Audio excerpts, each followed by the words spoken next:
Hi friends! Samgyupsal experience naman tayo ngayon. Bago nga kami bumalik dito sa Rose Garden. Para nga sa night experience din. Sabay tuloy na rin sa Botanical Garden.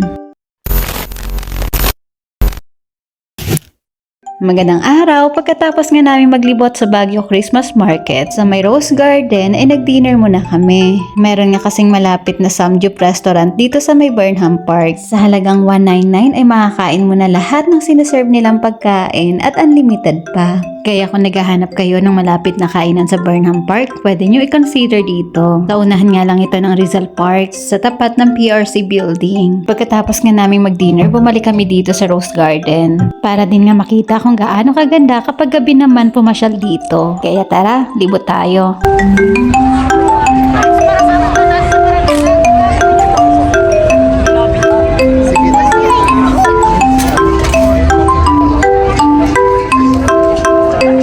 Mas marami palang tao dito kapag sa gabi. Feel na feel mo na talaga yung diwa ng Pasko. Pero sana, sa lahat ng ito, wag pa rin natin kalimutan yung tunay na dahilan kung bakit may Pasko. Hindi masama ang makisaya, magbigay at tumanggap ng regalo. Pero dapat kung meron tayong tunay na source of joy tuwing Pasko, yun ay yung natanggap natin yung regalo mula sa Diyos sa pamamagitan ni Kristo. Kaya Jesus is the reason of the season. Balik natin ang lahat ng papuri at pasasalamat sa Kanya. Hindi na nga namin nilibot yung buong part ng Rose Garden dahil pupunta pa nga kami ng Botanical Garden. Sa point nga na to, nakarating na kami dito sa Botanical Garden. Siya nga pala, libre nga lang pala dito yung mga taga Baguio at taga Metro Baguio. Basta dalhin mo lang at ipakita yung ID mo. Pagdating nga namin, na-enjoy agad ng aming mga mata yung kanilang mga pailaw dito. Paano ba naman kasi halos lahat ng mga puno at mga halaman ay merong mga Christmas lights. Sa ganda nga at lawak ng garden, itong mga bata ay nag-enjoy sa pagtatakbuhan. Nakakatuwa din nga itong mga Christmas tree na gawa sa bulaklak. Napakaganda rin pala talaga nitong botanical kapag ganito ang Christmas season. Kung gusto nyo nga pumasyal dito ng gabi, open sila hanggang midnight. Hinayaan nga lang namin itong mga bata kung saan nila gusto pumunta.